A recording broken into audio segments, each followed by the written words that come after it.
Mini serimize tekrar hoş geldiniz. Bu hataların çözümlerini keşfedip artık uygulamaya geçirebilmek ne kadar güç verici olduğunu anlatamam. Ve benimle beraber şunlara benzer bir sürü daha konuya değinmek istiyorsanız Aile Psikolojisi radyo programının günleri ve saatleri radyomaranata.com'da öğrenebilirsiniz. Bugün sebep varsayımdan bahsediyoruz ve şöyle bir gerçek var. Hiç kimse başka birinin düşüncelerini göremez.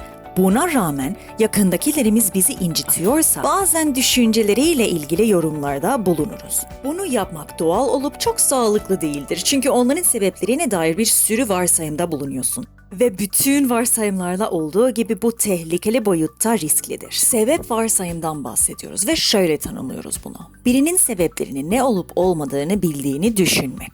Ana senaryomuzda Özlem'in yakın arkadaşı evde otururken Özlem'den bir telefon geliyor. Alo? Alo, Berna nasılsın? İyiyim ya. Ya sana şu geçen bahsettiğim olay vardı ya, yani ben hala anlayamıyorum. Yani nasıl bana öyle davranır, nasıl bana o şekilde söyler, algılayamıyorum nasıl öyle bir tepki verdiğini de sana da sormak istiyorum. Yani senin fikrin ne, sence ne yapmalıyım? Yani bilmiyorum ya, karışık bir durumdu ya. Bilmiyorum. Doğal olarak bu noktada Özlem bir şeyler düşünüp bazı hislerle dolmaya başlar. Bunlar biraz sonra önemli olur. Yani ne yapmalıyım bilmiyorsun. Bilmiyorum ya, biraz karışıktı. Tamam peki, okey, neyse, görüşürüz. Görüşürüz. Hiç umursamadım. Bunlara dönmek üzere temel gerçeğimizi açalım hızlıca.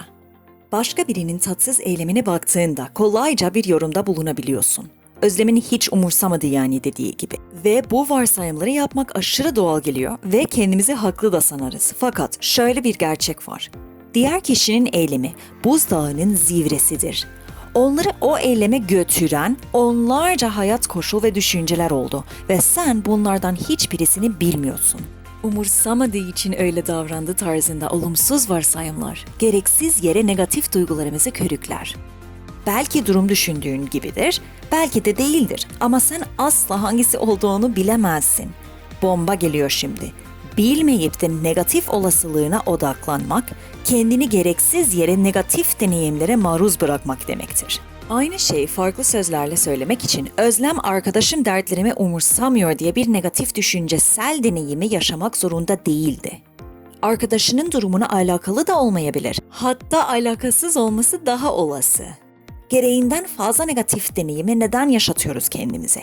Zihnimiz olumsuz şekillerde düşünmeye o kadar alışık ki özellikle yakındakilerimizin ve ailelerimizin güdülerine gelmişken acayip bir şey olmaya başlıyor. Bunun için sevdiğim bir benzetme var. Boşlukları doldurma bir tahmin oyunu oynayıp her seferinde olabildiğince kötü bir kelimeyi tahmin ediyoruz. Hayal edin, bir yarışma programındasın ve şu cümleyi tamamlaman gerekiyor. Sen de elini kaldırıp şu cevabı veriyorsun. Çünkü banka soymaya gidiyorsun. Tahminin neden bu kadar olumsuzdur? Ekmek almaya dışarı çıkmış olabilir. Biz de aynı şekilde etrafımızdakilerin eylemlerine bakıp sebeplerini tahmin ettiğimizde ya pozitif ya da negatif varsayımlarda bulunuruz. Örneğin çocuğun ya da eşin sana kötü bir tepki verdiğinde şunlar gibi şeyler gelebilir aklına ama şu tarz şeyler de gelebilirdi. Çoğu zaman bunlar hiç gelmez. Sürekli şu tarafa odaklanıp dururuz. Bu arada bunun çok ilginç bilimsel bir sebebi var ama onu açıklamak için vaktimiz yok. Başka bir zamana kalır. Şimdi bir iki kere olur da bu şekilde yaşamak gereksiz. Olumsuz düşünceleri biriktirmek, hayat deneyimimizin kararmasına sebep oluyor. Ama Monika, bazı kişilere karşı varsayımda bulunup haklı olabiliriz ailelerimiz gibi. Aslında bu yaygın bir kuram olup tekrardan düşünmemiz gerekiyor. Şunu sorayım size. Kendi eşin ve kendi çocuğun seni doğru dürüst anlıyor mu?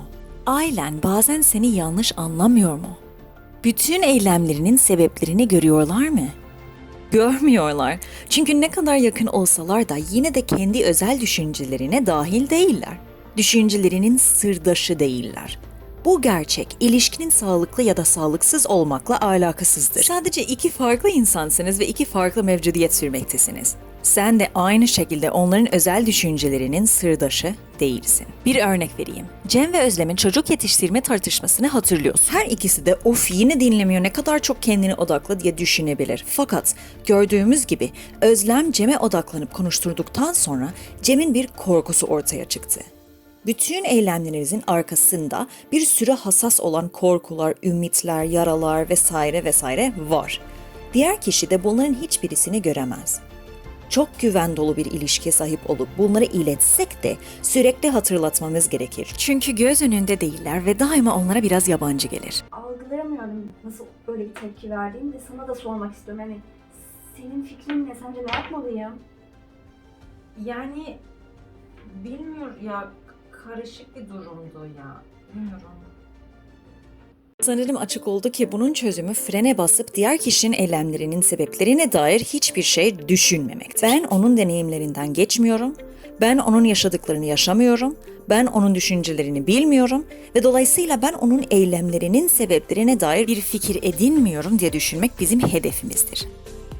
Bunlar alışkanlıklarımıza aykırıdır ve bu konuda ustalaşmak yıllar sürer ama her gün yapabildiğin meditasyonlar ve egzersizler var ve her gün bunları yaparak düşüncelerine detoks yaptırırsan birkaç gün içerisinde bir fark hissetmeye başlarsın. Onların en basiti vermek için fren basma yeteneğin üzerinde çalış.